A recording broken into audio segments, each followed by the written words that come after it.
ఎవరు చెప్తున్నారు న్యాయం ఎవరో వచ్చిండు ఏమంటున్నారు ఒకసారి చెప్పండి అమ్మా ఏమంటున్నారు ఆయన పేరు నాకు తెలియదు కదా మీకు న్యాయం చేస్తాం కాంగ్రెస్ వాళ్ళని తిట్టొద్దు కాంగ్రెస్ వాళ్ళని తిట్టొద్దు కేటీఆర్ వచ్చినప్పుడు మీరు బయటికి రావద్దు రావద్దు బయటికి రావద్దు మీకు చోట్లు మేము ఇస్తాం అని అంటున్నారు ఇప్పుడు మరి వచ్చి నిన్న మన రాలేదే అని మేమంటే అసలు కాదు మేము నిన్నామన్నా అందుబాటులో లేవు నిన్న ఆడే సరిపోయిందిగా మేము వేరే దగ్గర చూపిస్తాం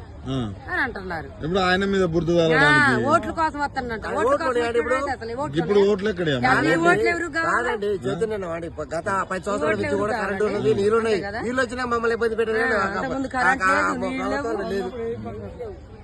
అది కాదమ్మా ఇప్పుడు మీరు బయటకు వెళ్ళకుంటుంటే ఆయన వస్తే వెళ్ళిపోతాడు నిన్న ఇష్యూ అయింది మీకు రాదు మిమ్మల్ని మీద క్రిమినల్ కేసులు అయితే మీరు బయటకి వెళ్తే చెబుతుంటారు చెప్పారు పోలీసులు కాదు ఎవరు వచ్చారు అక్కడికి పోలీసులు ఏముందా సార్ వాళ్ళు ఎక్కడ చెబితే వీళ్ళు అట్ట వింటున్నారు రెవెన్యూ డిపార్ట్మెంట్ ఎవరో కానీ వాళ్ళ పేర్లు తెలియదు కదా ఇట్లా కాంగ్రెస్ వాళ్ళని మీరు తిట్టొద్దు ముందుకు రావద్దు మీరు తర్వాత మీకు 3 రోజులు తెలియదుగా ట్రైనింగ్ ఇస్తున్నారు మీరు బయటకు రావద్దు నిన్నటాలకి